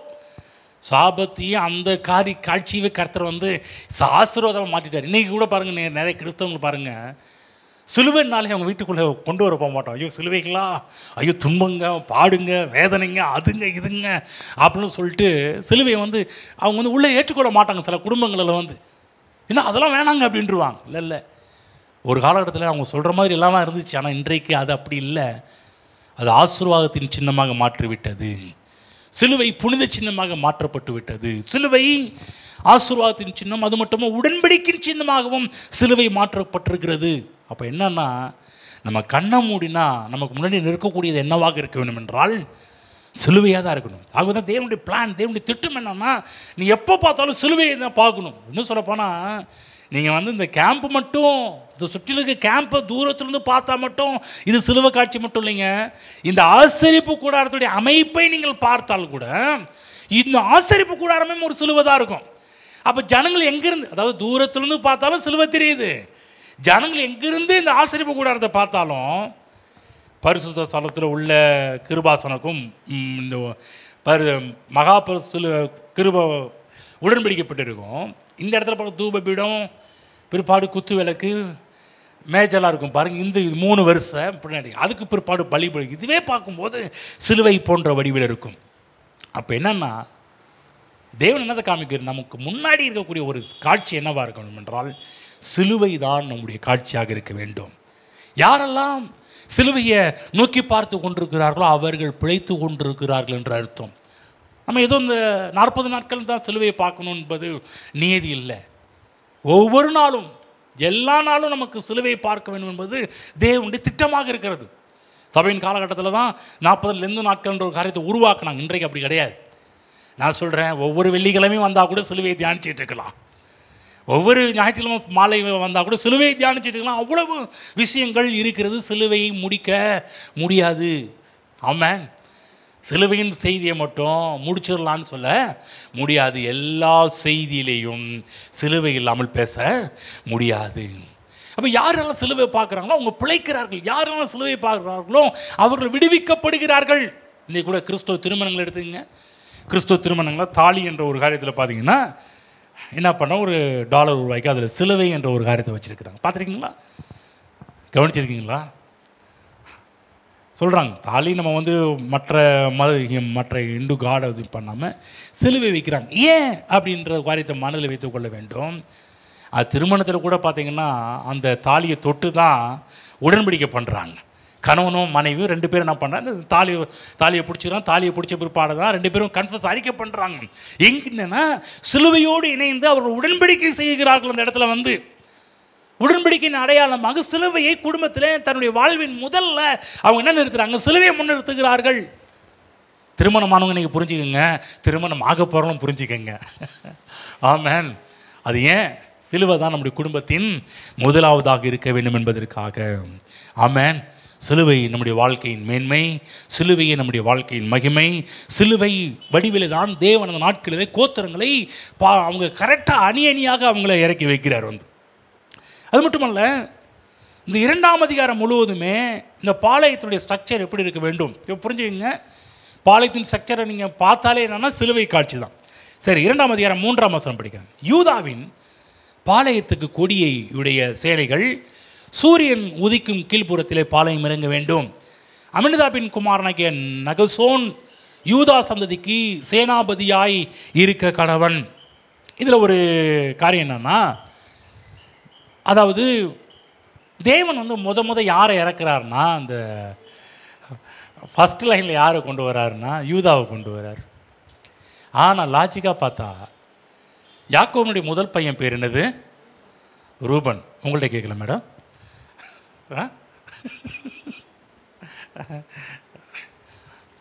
என்ன கொஞ்சம் படிச்சது எல்லாருக்கும் கேட்குறேன். அவங்க ஓகே. இப்போ கவனிங்க, முதல் பையன் பேர் என்னது? ரூபன். அவங்க சொன்ன பிற்பாடு ரூபன்றீங்க. பரவாயில்ல, ஓகே, பரவாயில்ல, ரொம்ப நல்லவங்க. ஆனாலும் நல்லா 12 கோத்திரத்தில் முதல் பையன் பேர் என்னது? ரூபன். சொல்லப்போனால் தேவன் என்ன பண்ணணும் மோசே மூலமாக? ரூபன், நீ தான்ப்பா மூத்த பிள்ளை, ஆனால் நீ தான் என்ன பண்ணு, முதல்ல உன்னுடைய காரியத்தை ஸ்டார்ட் பண்ணுன்னு சொல்லியிருக்கணும். ஆனால் தேவன் இங்கே ரூபனை முதல்ல சொல்லாமல் யூதாவை முதல்ல சொல்கிறார். அது மட்டுமல்ல, யூதாவை முதல்ல இறக்கிறது மட்டுமல்ல, யூதாவை ஆசரிப்பு கூடாரத்தின் வாசலில் பக்கத்திலே வச்சிருக்கிறார், என்ட்ரன்ஸ்லே. இன்னும் சொல்ல போனால் மிகவும் நெருக்கமான இடத்துல யூதாவுக்கு இடத்த கொடுக்கிறார். யோசிப்பாரு, கர்த்தர் என்ன ஆள் பண்ணுறாரு, ஏன் இப்படி பண்ணுறாரு? வேற ஆள் சண்டை போகிறது வழியே இல்லை. யூதா அங்கே என்ன மோசே, என்ன நினச்சிட்டு இருக்க? நான் தானே மூத்தவன், என்னை தானே நீ முதல்ல வைக்கணும், என்னை விட்டு ஏன் இவனை ஏன் இடையில உள்ளே சொருங்கின அப்படின்லாம் கேட்குறது வழி இல்லை. ஏன்னா இந்த ஆர்டரை போட்டது யாருன்னா தேவன். இப்போ யாரும் தேவன்ட்டு எதிர்த்து நிற்க முடியாது. மோசையை பார்த்தாலும் தேவனை பார்த்தாலும் ஏதாவது பண்ண அந்த மோசை கையை உயர்த்தி மேலே தூக்கிட்டான்னா ஏதாவது வானத்துலேருந்து இறங்கி எகிப்து மக்களை கொண்டது போன நம்ம மேலே ஏதாவது வந்துடுன்னு சொல்லி ஒரு பயப்பிள்ளை பெண்ணான்னா பேசாது. மோசை சொல்லிட்டார், அவ்வளோதான், யூதா நீ தான் முதல்ல போக வேண்டும், சண்டை போடுறதுக்கு வழியே இல்லை. ஏனென்றால் தேவனே இந்த வழிமுறைகளை சொல்லிவிட்டார். ஏன் தேவன் அங்கே யூதாவுக்கு ஒரு ஃபஸ்ட்டு பிளேஸை இடம் கொடுக்குறாருனா, அது மட்டும் இல்லை, யூதா தான் பாளையத்தில் முதல்ல இறங்கணும், முதலாவது இடம். ஏனென்றால் நான் சொல்கிற என்னுடைய வாழ்க்கையில் நான் கற்றுக்கொண்ட ஒரு காரியம், அதற்கு காரணம் நம்முடைய இரட்சகர் இயேசு யூதா கோத்திரத்திலிருந்து வர வேண்டும் என்பதற்காக தான் தேவன் அதை முதல்ல கொண்டு வந்து வைக்கிறார். வேறு காரணம் எதுவுமே இல்லை. இயேசுவை மனதில் வைத்து தான் தேவன் இந்த காரியத்தை செய்திருக்கிறார் ஒழிய மற்ற சொல்ல உள்குத்து உள்நோக்கம் தேவனுக்கு எதுவுமே கிடையாது. ஒரே நோக்கம் என்னன்னா, கிறிஸ்து அங்கிருந்து வெளிப்பட வேண்டும் என்பது தான். ஏனென்றால் யூதாவின் பாளையத்தை கடந்தான் எல்லாமே வரணும். பாருங்கள், இப்போ சர்ச்சுக்கு என்ட்ரன்ஸில் இப்போ உள்ள ஆசரிப்பு கூடாரத்தில் உள்ள எல்லாரும் நுழையணும்னா முதல்ல யாரை தான் பார்த்துட்டு உள்ள நுழையணும்? முதல்ல அவன் வீட்டை பார்த்துட்டு தான் உள்ளன்னு சொல்கிறாங்க. ஐயோ, அவன் வீடு முதல்ல, அதை தாண்டி எப்படியா போகிறது? எல்லாரும் யாரை பார்த்து தான் உள்ளே போய் ஆகணும்? யூதாவை பார்த்துட்டு தான் உள்ளே போய் ஆகணும். அந்த அளவுக்கு தேவன் ஃபர்ஸ்ட் பிளேஸில் கொடுத்துருந்தார். இது யூதா என்பதற்கு எபிரேய பாஷையில் என்ன பேர் என்றால், தமிழில் யூதா, எபிரேய பாஷையில் அந்த பேரை சொன்னால் எகூதா என்று சொல்லக்கூடிய வார்த்தை. என்னன்னா எகூதா. இந்த எகூதா என்று சொல்லக்கூடிய வார்த்தை மூல வார்த்தை எங்கேருந்து வந்திருக்குன்னா, எடா என்று சொல்லக்கூடிய ஒரு வார்த்தையில் வந்தது தான் இந்த எகூதா. இந்த எடா என்று சொல்லக்கூடிய வார்த்தையினுடைய அர்த்தம் என்னவென்றால் துதி. ஆமென். எனது யூதா என்றால் இப்போ என்ன அர்த்தம்? துதி. துதி. தேவன் எப்போதும் முதல் பிளேஸில் என்ன இருக்குன்னு விரும்புகிறாருன்னா, துதி இருக்குன்னு விரும்புகிறார், துதியை ஆசைப்படுறார். நம்முடைய வாழ்க்கையின் எல்லா இடத்துலையும் முதல்ல வரக்கூடியது கர்த்தரை துதிக்கின்ற துதி. ஆகவே நம்ம மெசேஜ் ஆரம்பிக்கிறது முன்னாடி கூட துதித்து பாடுகின்றோம், ஆராதிக்கிறோம், மகிமை. ஏனென்றால் முதல்ல கர்த்தருக்கு நம்ம என்னத்தை கொடுக்க வேண்டும்? துதியை கொடுக்க வேண்டும் என்பதற்காக தான். யூதாவை கொடுத்து அவங்க அப்பா ஆசீர்வதிக்கும் போது, யாக்கோபு ஆசீர்வதிக்கும் போது படிப்போம். அது 49ஆம் அதிகாரம். என்ன தான் மற்ற ஆளுங்களை ஆசீர்வதித்தாலும் யூதாவுக்கு இருக்கின்ற ஆசீர்வாதம் ஒரு தனிப்பட்டதாக இருந்தது. 49ஆம் அதிகாரம் படித்து காமிக்கிறேன். 8ஆம் வசனத்திலிருந்து 12ஆம் வசனம் வரையிலும் படித்து காமிக்கிறேன். 8லிருந்து, யூதாவே, சகோதரரால் புகழப்படுபவன் நீயே, சகோதரரால் புகழப்படுபவன் நீயே. என்ன பாருங்க, அதே மாதிரி வச்சுட்டார். எல்லாரும் என்ட்ரன்ஸ் தொட்டு போகும்போது யாரை புகழ்ந்து தான் போகணும்? கொடுத்து வச்சாலியா, வாசல்லையே இடத்த பார்த்துட்டேயா, எல்லாரும் ஸ்டார்டிங்லேயே புகழும்படி வச்சுட்டார். புகழப்படுபவன் நீயே, உன் கரம் உன் சத்துருக்கள் பிடரின் மேல் இருக்கும், உன் தகப்பனுடைய புத்திரர் உன் முன் பணிவார். இங்கே போட்டு தான் உள்ளே போகணும். யூதா பாலசிங்கம், நீ இறை கவர்ந்து கொண்டு ஏறி போனாய், என் மகனே, சிங்கம் போலும் கிளச்சிங்கம் போலும் மடங்கி படுத்தான். அவன் எழுப்புகிறவன் யார்? சமாதான கர்த்தர் வருமளவும். சமாதான கர்த்தர் யார்? சமாதான கர்த்தர் வருமளவும் செங்கோல் யூதாவை விட்டு நீங்குவதில்லை. செங்கோல் என்றால் ராஜ்யபாரம் யூதாவை விட்டு இயேசு கிறிஸ்து வர வரையிலும் இருக்கும்பா. அவர் வந்த பிற்பாடு அவர் தான் ராஜரீகம் பண்ணுவார் என்பது. நியாயப்பிரமாணிகன் அவன் பாதங்களை விட்டு ஒளிவதும் இல்லை, ஜனங்கள் அவரிடத்தில் சேருவார்கள். அவன் தன் கழுதை குட்டியை திராட்சை செடியிலும் தன் கோழிகை கழுதை குட்டியை நற்குல திராட்சை செடியிலும் கட்டுவான். திராட்சை ரசத்திலே தன் வஸ்திரத்தையும் திராட்சை பழங்களின் ரத்தத்திலே தன் அங்கேயும் தோய்ப்பான். அவன் கண்கள் திராட்சை ரசத்தினால் சிவப்பாயும் அவன் பற்கள் பாலினால் வெண்மையுமாயும் இருக்கும். ஆமென். இது எல்லாமே யாரை பற்றி சொல்லப்பட்டது? எல்லாமே இயேசு கிறிஸ்துவை பற்றி சொல்லப்பட்ட ஒரு காரியம். யூதாவில் வந்ததுனால யூதாவை கர்த்தர் முதல்ல என்ட்ரு பண்ணுறார். அது மட்டும் இல்லை, மோசே யூதாவை ஆசீர்வதிக்கும் போது அவன் கூட கடைசியில் 33ஆம் அதிகாரம் உபாகம புஸ்தகம் 33 அங்கே 7ஆம் வசனம் படிக்கிறேன். அவன் யூதாவை குறித்து, கர்த்தாவே யூதாவின் சத்தத்தை கேட்டு அவன் தன் ஜனத்தோட திரும்பி சேர பண்ணும், அவன் கை பலக்க கடவது, அவனுடைய சத்துருக்களுக்கு அவனை நீங்களாக்கி விடுவிக்கிற சகாயராக இருப்பீராக என்றான். அப்போ என்னன்னா, இந்த யூதாவிலிருந்து தான் மேசியா ஒருவர், மேசியா ஜெயம் எடுப்பார் என்பதை பற்றி சொல்லப்பட்டிருக்கிறது. அது மட்டுமல்ல, வெளிப்படுத்தல் 5:5 கூட யூதா கோத்திரத்து சிங்கம் என்று இயேசு கிறிஸ்துக்கு ஒரு வர்ணனையை யோவான் கொடுக்கறத நம்ம பார்க்குறோம். யூதா கோத்திரத்து சிங்கம் சொல்லுங்க. இயேசு கிறிஸ்து யூதா கோத்திரத்து சிங்கம். இயேசுக்கு 2 பேர் இருக்குது. ஒன்று ஆட்டுக்குட்டின்னு பேர், ஆடு. இன்னொரு பேர் சிங்கம். 2த்துக்கும் சம்பந்தமே இல்லை. என்னையா ஆடுன்றாங்க சிங்கம்ன்றாங்க? யோசிச்சு பார்த்தீங்களா? சிங்கம் என்றால் போருக்கு அடையாளமான ஒரு காரியம், யுத்தத்துக்கு அடையாளமான ஒரு காரியம். ஆடு அடிக்கப்படுவதற்கு அடையாளமான ஒரு காரியம். உலக தோற்றத்துக்கு முன்பாக அடிக்கப்பட்ட தேவ ஆட்டுக்குட்டி. இந்த ஆட்டுக்குட்டியின் ரத்தத்தினால்தான் பஸ்கா நேரத்தில் ஒரு மிகப்பெரிய ஒரு காரியம் நடக்க ஆரம்பித்தது. இந்த ஆட்டுக்குட்டி தான் ஈசாக்குக்காக அடிக்கப்பட்டதும் இந்த ஆட்டுக்குட்டி அன்றைக்கே கிறிஸ்து அங்கே வெளிப்பட ஆரம்பித்தார். அப்போ பஸ்கா ஆட்டுக்குட்டியாகவும் வந்தவர் கர்த்தராகிய இயேசு கிறிஸ்து, ஈசாவுக்காக பலியாடாகவும் வந்தவர் கர்த்தராகிய இயேசு கிறிஸ்து. ஆமென். ஆட்டுக்குட்டியாக இருந்தவர் இப்போ எப்படி ஆயிட்டாரு? சிங்கமாக மாறிட்டார். சிங்கம் என்று சொன்னாலே விலங்குகளுக்கெல்லாம் அரசன், காட்டுக்கே ராஜா என்று வர்ணிக்கப்படுகின்ற ஒரு காரியம். ஆட்டுக்குட்டியாக மறித்தவர் இப்போ சிங்கமாக வெளியே வர்றார்.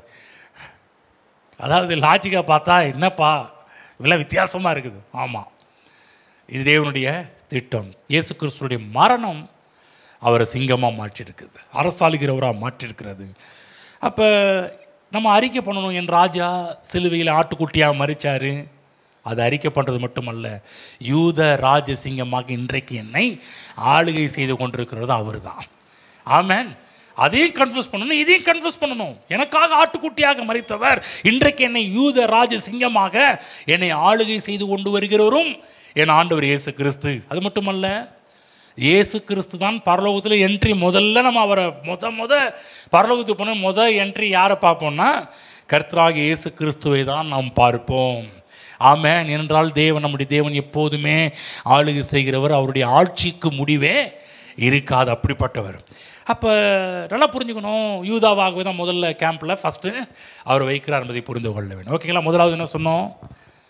கேம்ப் ஸ்ட்ரக்சரை பார்த்தோம். கேம்ப் ஸ்ட்ரக்சரில் தேவன் முதல்ல ஒழுங்கு அதை கேம்ப் ஸ்ட்ரக்சரில் கொண்டு வந்தார். அது மூலமாக சிலுவையை தேவன் காண்பிக்க வந்தார். நம்முடைய வாழ்க்கையில் கூட எல்லா இடத்துலையும் எது முக்கியமாக இருக்க வேண்டும்? சிலுவை தான் நம்முடைய வாழ்க்கையில் முக்கிய இடத்தில் இருக்க வேண்டும்.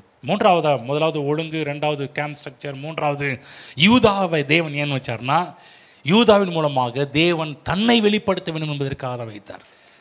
இன்னொரு காரியம் என்னவென்றால், இதில் இருக்கின்ற இந்த 12 கோத்திரத்தில் இருக்கிற லீடர்ஸ் கானான் தேசத்தை வேவு பார்க்க போனாங்க. வேவு பார்க்க போன அந்த கோத்திரத்தில் ரெண்டு கோத்திரங்கள் மட்டும்தான், 2 கோத்திர தலைவர்கள் மட்டும் அவங்க கானானுக்குள்ளே சுதந்திரிக்கிறார்கள், கானானை போய் சுதந்திரிக்கிறார்கள். அந்த 2 கோத்திரம் பேர் என்னன்னா, ஒரு கோத்திரம் யூதா கோத்திரம், ஒரு கோத்திரம் பார்த்தீங்கன்னா எப்ராஹிம் கோத்திரம். நல்லா கவனமாக கேளுங்க, படிப்போம், இந்த காரியத்தை குறித்து படிப்போம். இதில் இருந்து சிலுவை கொஞ்சம் அதிகமாக பார்க்க போகிறோம். என்னாகமம் 13ஆம் அதிகாரம் போய்க்குவோம். என்னாகமம் 13 முதலாவது படிக்கின்றேன். 13:6 எடுத்துக்கோங்க. யூதா கோத்திரத்தில் எப்புனையின் குமாரன் காலேப். காலேப் யார்? காலேப் யார்? யூதா கோத்திரம். ஓகேங்களா? இப்போ அதுலேயே 16ஆம் வசனம் போங்க. 16ஆம் வசனம், தேசத்தை சுற்றி பார்க்கும்படி மோசே அனுப்பின மனிதர் நாமங்கள் இவைகளே. நூனின் குமாரனாகிய ஒசையாவுக்கு யோசுவா என்று மோசே பேரிட்டான். இவர் எந்த கோத்திரத்தை சேர்ந்தவர் என்பதை நம்ம பார்க்கும்போது, இவர் வந்து எப்ராயிம் கோத்திரத்தை சேர்ந்தவர். எப்ராயிம் மகன் பேர் தான் ஓசே, நூனின் குமாரன். அப்போ இவங்க யார் என்று ரெண்டு கோத்திரம் பார்த்தீங்கன்னா, இவங்க வந்து ஒன்று காலேப் யூதா கோத்திரத்தை சேர்ந்தவர், இந்த யோசுவா என்று சொல்லக்கூடியவர் எப்ராயிம் கோத்திரத்தை சேர்ந்தவர். ஓகேங்களா? புரிஞ்சிச்சா? எப்ராஹிம்ன்ற ஒரு வார்த்தை வரான்னு தேடிட்டு இருக்கிறீங்களா? நான் அப்புறம் உங்களுக்கு மெசேஜில் உங்களுக்கு அனுப்பி விட்றேன். ஓகேங்களா? 8வது ரைட், 8வது வசனம். எப்ராஹிம் கோத்திரத்தில் நூனின் குமாரன் ஓசேயா. பரவாயில்ல, ரொம்ப தேங்க்ஸ், நல்லா படிச்சிருக்கிறீங்கன்னு அர்த்தம். ஓகே, இங்கே எப்ராஹிம் கோத்திரத்தில் யார் வந்துட்டார்? நூனின் குமாரன் ஓசேயா. அப்போ 2 கோத்திரத்தையும் புரிஞ்சுக்கிட்டீங்க. காலேப் எந்த கோத்திரத்தை சேர்ந்தவர்? காலேப் எந்த கோத்திரத்தை சேர்ந்தவர்? யூதா. யோசுவா எந்த கோத்திரத்தை சேர்ந்தவர்? எப்ராஹிம். இந்த 2 கோத்திரம் மட்டும்தான் தேவன் வாக்கு பண்ணப்பட்ட கானானுக்குள் நுழைஞ்சவங்க. நல்லா புரிஞ்சுக்கணும், வேறு யாருமே உள்ளே என்ட்ராகலை. இன்னும் சொல்ல போனால் இந்த 2 கோத்திரம் தான் சுதந்திரித்தவர்கள். ஆமென். கானான் தேசத்தை சுதந்திரித்த 2 கூட்டம் யாருன்னா இந்த 2 கோத்திரத்தை சேர்ந்தவங்க தான் சுதந்திரிக்கிறார்கள். காலேப் யூதனுக்கு அடையாளம், எப்ராஹிமுக்கு அடையாளமாக யோசுவா வருகின்றார். நல்ல ஒரு காரியம் சொல்கிறேன். இதில் வந்து காலேப் யூதனுக்கு அடையாளமாக இருந்தாலும் இந்த எப்ராஹிம் யூதன் அல்ல. என்ன சொன்னாங்க திடீர்னு இப்படி சொல்கிறீங்க? எப்ராஹிம் வந்து யூதன் கிடையாது. எப்ராஹிம் யாருன்னா அவன் ஒரு புறஜாதி. இவ்வளோ நேரம் ஒழுங்காக தான் போயிட்டு இருந்துச்சு. வந்து 12 கோத்திரத்தை இவனை எதுக்குங்க புறஜாதின்னு சொல்கிறீங்க? எஸ், எப்படி இவன் புறஜாதியா? புறஜாதி எப்படி உள்ளே கொண்டு வந்தார்? எப்படி என்றால் இந்த எப்ராஹிம் யார் அப்படின்னு சொன்னால் யோசேப்பினுடைய பிள்ளைங்க. நீ நினைக்கலாம், ஏன் யோசேப்பு வந்து யாருங்க? அவர் யாக்கோபுடைய பையன் தானே.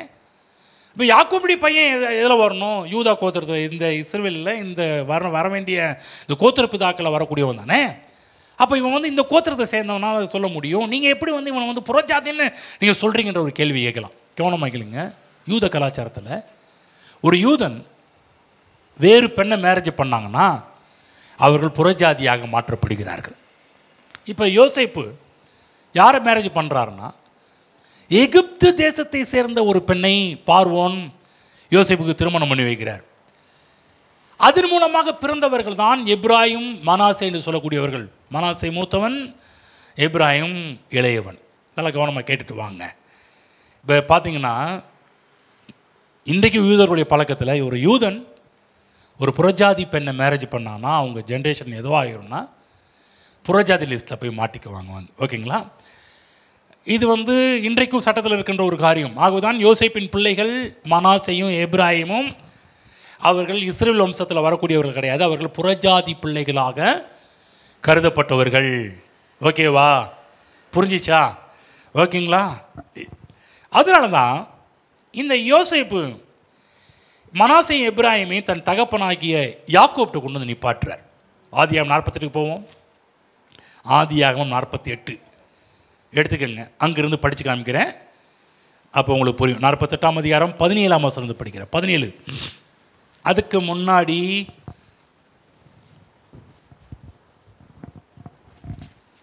48 4 படிக்கிறேன். நான் உன்னை பழகவும் பெருகவும் பண்ணி உன்னை பல ஜன கூட்டமாக்கி உன்னை பின்வரும் உன் சந்ததிக்கு இந்த தேசத்தை நித்திய சுதந்திரமாக கொடுப்பேன் என்று என்னோடே சொன்னார். நான் உன்னிடத்தில் எகிப்துக்கு வரும் முன்னே உனக்கு எகிப்து தேசத்தில் பிறந்த உன் 2 குமாரரும் என்னுடைய குமாரர். இவன் நினச்சிருந்தான் நான் யோசேப்பு இவங்க என்னதான் என் பிள்ளை புறஜாதின்.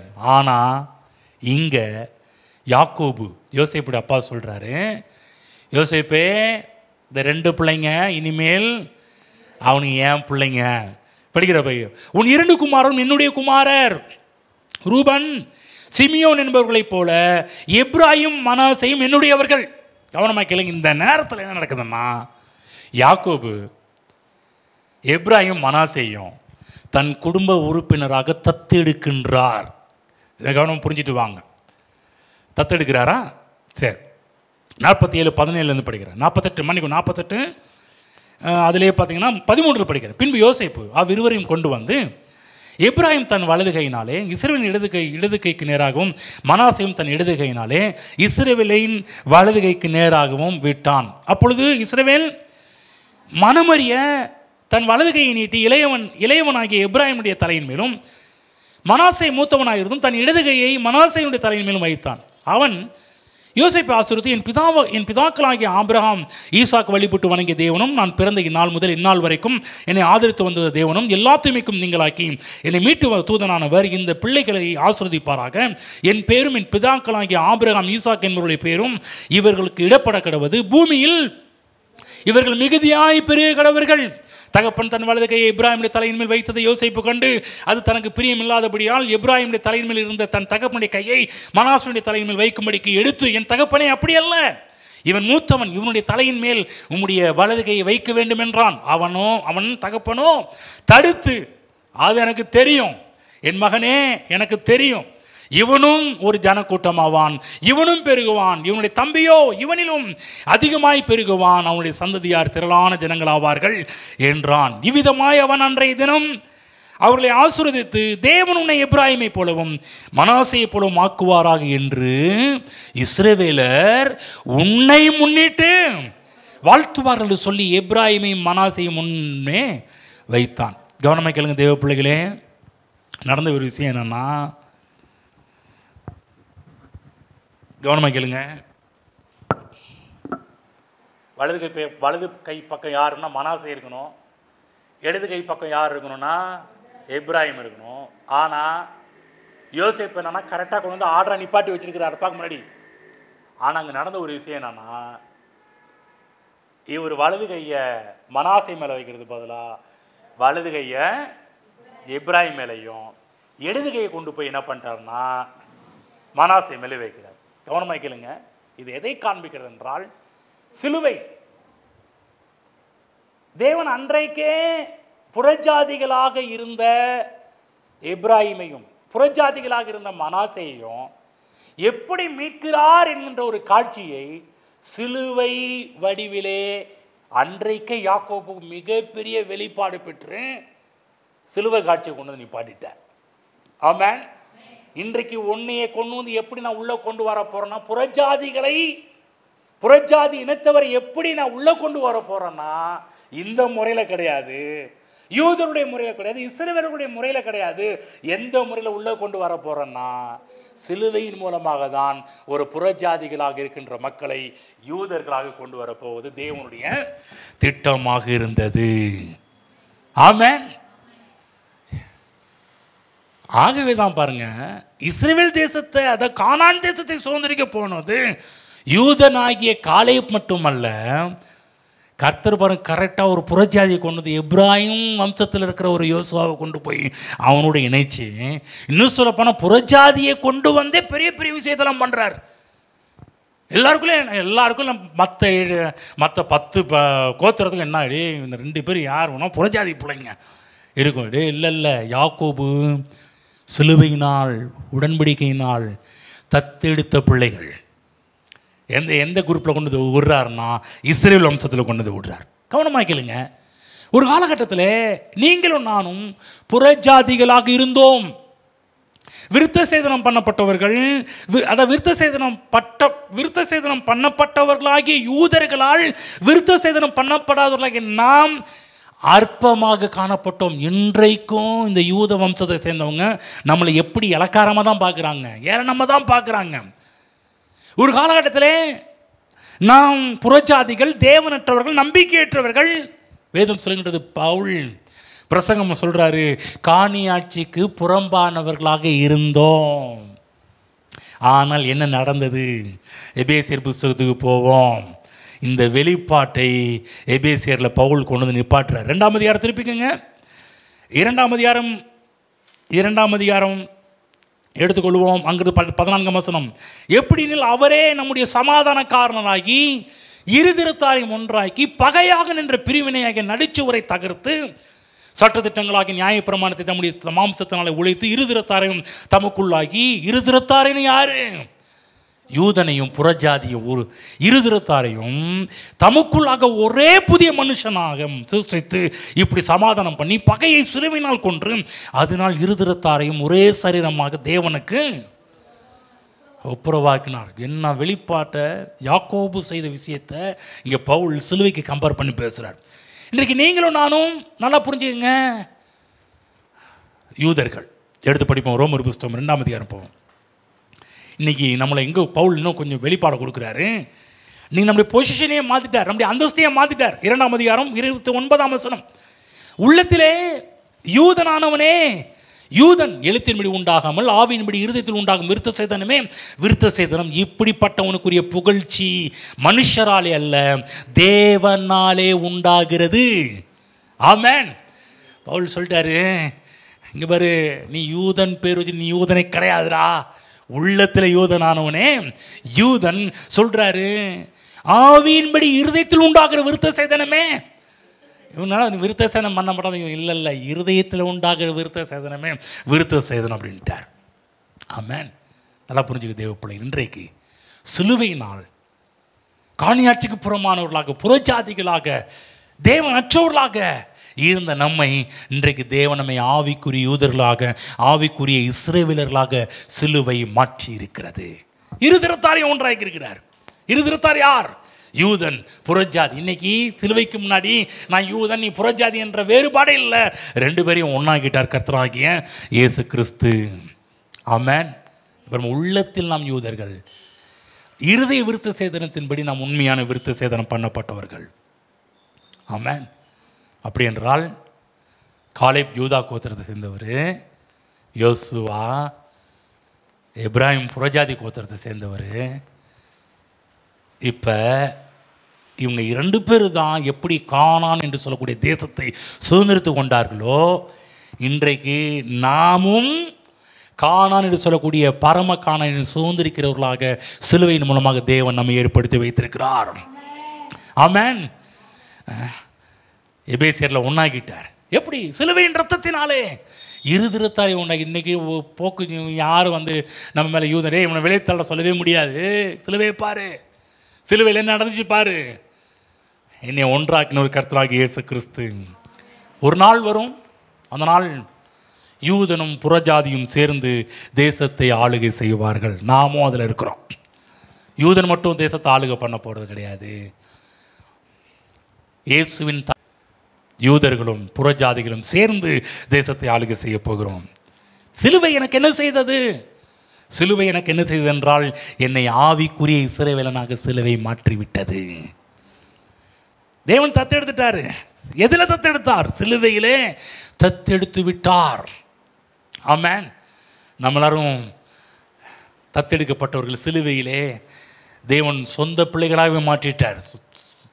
தத்துன்ற பேச்சுக்கு இடம் இல்லாமல் சொந்த பிள்ளையவே மாற்றிட்டார். உரிமை உள்ளவர்களாகவே மாற்றிவிட்டார். அப்போ இயேசு கிறிஸ்து எனக்காக மரித்தார், எனக்காக அடக்கம் பண்ணப்பட்டார், எனக்காக இயேசு கிறிஸ்து 3ஆம் உயிர்த்தெழுந்தார் என்பது மட்டுமல்ல, எனக்காக இயேசு கிறிஸ்து திரும்பவும் இந்த உலகத்திற்கு வருவார் என்பதுதான் சுவிசேஷமே. ஆமென். அப்போ நம்முடைய வாழ்க்கையில் எப்போதுமே நன்றியுள்ளவர்களாக காணப்பட வேண்டும். சிலுவைக்காக காணப்படணும். ஆமென். இன்றைக்கி பார்த்தோம் இல்லையா, அந்த ஸ்ட்ரக்சரே சிலுவையை காமிக்குது. அந்த ஒழுங்கு ஒவ்வொரு கிறிஸ்தவனும் அந்த தேவன் நம்முடைய வாழ்க்கையில் சிலுவையை நாம் இந்த உலகத்துக்கு காண்பிக்க வேண்டும் என்று விரும்புகிறார். இன்றைக்கி இருக்க ஒவ்வொரு நம் மூலமாக கிறிஸ்துவை இந்த உலகத்துக்கு காண்பிக்கணும். எப்படி எல்லாரும் அந்த சிலுவை காட்சியை பார்க்க வேண்டும் என்று தேவன் வைத்தாரோ நம்ம மட்டும் இல்லைங்க. இன்றைக்கி ஒழுங்கு என்னன்னா, இன்றைக்கு உலகத்தில் இருக்கிற எல்லாருமே நம் மூலமாக சிலுவையை பார்க்க வேண்டும். ஆமென். புரிஞ்சிச்சா? உங்கள் மூலமாக உலகத்தில் உங்கள் அக்கம் பக்கத்தில் இருக்க யாரை பார்க்கணும் தெரியுங்களா? உங்கள் மூலமாக கிறிஸ்துவை பார்க்க வேண்டும். படிக்கிற பிள்ளைகளுக்கு சொல்கிறேன், உங்கள் ஸ்கூலில் உங்கள் மூலமாக கிறிஸ்துவை மற்ற பிள்ளைகள் பார்க்க வேண்டும். காலேஜாக இருக்கட்டும், வேலை செய்கின்ற ஸ்தலமாக இருக்கட்டும், தேவனிதற்காக அங்கே வச்சிருக்கிறார். நம்ம ஒழுங்காக இருக்கும்போது நம் மூலமாக மக்கள் கிறிஸ்துவை பார்க்க ஆரம்பிப்பார்கள். ஆமென். எங்கே இருந்தாலும் கிறிஸ்து வெளிப்பட வேண்டும் என்பது தேவனுடைய திட்டமாக இருக்கிறது.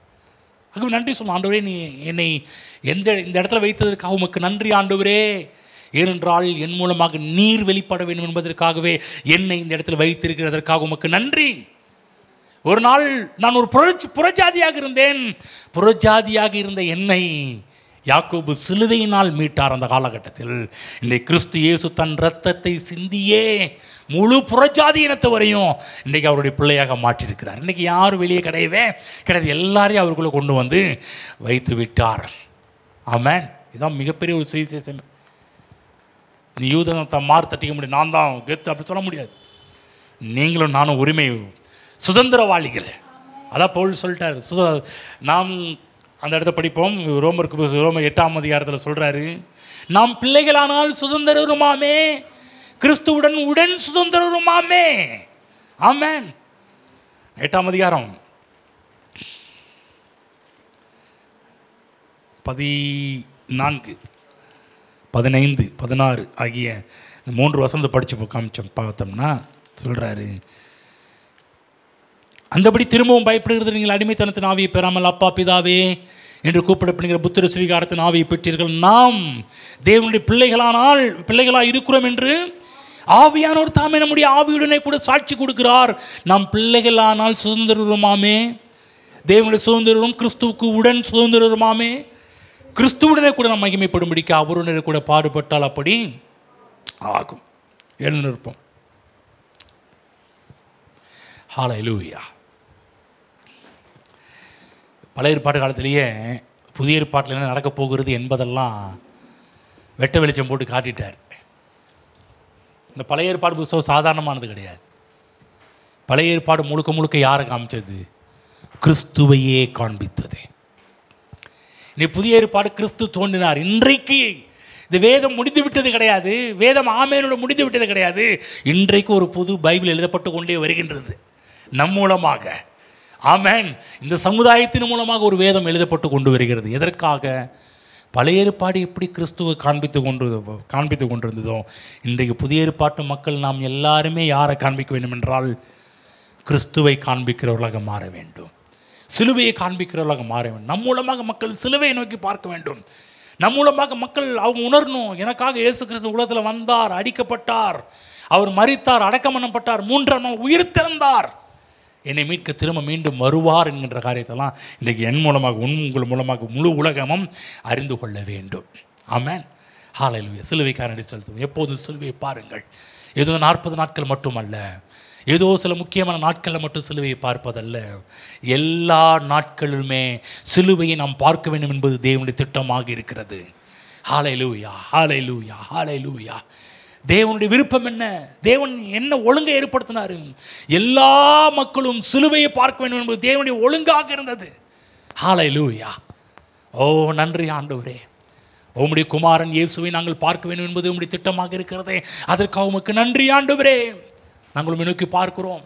எங்களை ஜீவன் தந்த எங்கள் ஜீவாதிபதியான இயேசுவை நோக்கி பார்க்கின்றோம். கல்வாரி நோக்கி பார்க்கின்றோம். சிலுவை நோக்கி பார்க்கின்றோம். ஹல்லேலூயா, ஹல்லேலூயா. புறஜாதிகளாகி எங்களை மீட்டதே, உம்முடைய பிள்ளையாக மாற்றினதே, இருதரத்தாரையும் ஒன்றாக்கினதே, உம்முடைய சிலுவை ஒன்றாக்கினதே, அதற்காக உமக்கு நன்றி செலுத்துகிறோம் கர்த்தாவே. ஓ ஹல்லேலூயா. நாங்கள் எவ்வளவு பாக்கியவான்கள் ஆண்டவரே, எவ்வளவு கொடுத்து வைத்தவர்கள் ஆண்டவரே, எவ்வளவு சாக்கியம் பெற்றவர்கள் ஆண்டவரே. ஓ நன்றி நன்றி நன்றி ஆண்டவரே. ஸ்தோத்திரம் ஸ்தோத்திரம் ஆண்டவரே. மீட்புக்காக ஸ்தோத்திரம் ஆண்டவரே. சிலுவைக்காக நன்றி, சிலுவைக்காக நன்றி ஆண்டவரே. ஹல்லேலூயா. வேத வாக்கியங்கள் எல்லாம் ஆராய்ந்து பாருங்கள். என்னை குறித்து சாட்சி கொடுக்கிறவைகள் அவைகளே என்று சொன்னீரே அப்பா. எல்லாமே இந்த வேத புத்தகம் முழுவதுமே உம்மை பற்றி பேசி கொண்டிருக்கிறதே. இன்றைக்கு எங்களை ஒரு வேத புத்தகமாக மாற்றியிருக்கிறீர். வாசிக்கப்படும் நிருபங்கள் நீங்களே என்று சொன்னீரே. நிருபங்களாகிய நாங்கள் எப்படி வேத வாக்கியங்கள் ஆராய்ந்து பார்க்கும்போது நீர் வெளிப்பட்டீரோ, இன்றைக்கு நிருபங்களாகி எங்களை மக்கள் வெளிமக்கள் பார்க்கும் பொழுதெல்லாம் எங்கள் மூலமாக நீர் வெளிப்படுவீராக. உண்மை எங்கள் மூலமாக மக்கள் வாசிக்கட்டும் கர்த்தாவே. அப்படிப்பட்ட ஒரு நிருபங்களாக எங்களை மாற்றும் ஆண்டவரே. இங்கே இருக்கிற ஒவ்வொரு மாற்றினபடியால் நமக்கு நன்றி செலுத்துகிறோம். நாங்கள் ஒரு ஒழுங்கை கொண்டு வருகிறோம். உம்மை தவிர வேற எதையும் பார்ப்பதில்லை. எல்லா வடிவத்திலும் எல்லா காரியத்திலும் சிலுவையை நோக்கி பார்க்க போகிறோம் என்ற ஒரு ஒழுங்குக்கு நாங்களும் வரப்போகிறோம் ஆண்டவரே. எங்களை அர்ப்பணிக்கிறோம் ஆண்டவரே. ஹல்லேலூயா, ஹல்லேலூயா. உம்முகம் பார்க்கணுமே. ஹல்லேலூயா. ஓ ஹல்லேலூயா. உம்மழகை ரசிக்கணுமே ஆண்டவரே, உம்முடைய திட்டங்களை ரசிக்கணுமே, உம்முடைய நோக்கங்களை ரசிக்கணுமே ஆண்டவரே. அதற்காக எங்களை அர்ப்பணிக்கிறோம் ஆண்டவரே. இங்கே இருக்கிற ஒவ்வொருவரும் அப்படிப்பட்டவர்களாக இன்றையிலிருந்து மாறட்டும். இந்த செய்தியை இருக்கிற ஒவ்வொருவரும் அப்படிப்பட்டவர்களாக மாறட்டும். தங்கள் வாழ்க்கையின் மையம் சிலுவையாக இருக்கட்டும் என்று நாங்கள் ஜெபிக்கிறோம், ஆசீர்வதிக்கிறோம். இயேசு கிறிஸ்து நாமத்தில் பிதாவே, ஆமென். நம்முடைய கர்த்தராகிய இயேசு கிறிஸ்துவின் கிருபையும் பிதாவின் அன்பும் பரிசுத்த ஆவியானவருடைய அந்நியமும் ஐக்கியமும் வழிநடத்தலும் பாதுகாப்பும் பராமரிப்பும் இன்றும் நம்மோடு அநேக பரிசுத்தவான்களும் கூட இருப்பதாக. ஆமென். என் ஆத்துமாவே கர்த்தரை ஸ்தோத்திரி, என் முழு உள்ளமே கர்த்தரை பரிசுத்த நாமத்தை ஸ்தோத்திரி. என் ஆத்துமாவே கர்த்தரை ஸ்தோத்திரி, அவர் செய்த சகல பாவங்களை மறவாதே. ஆமென்.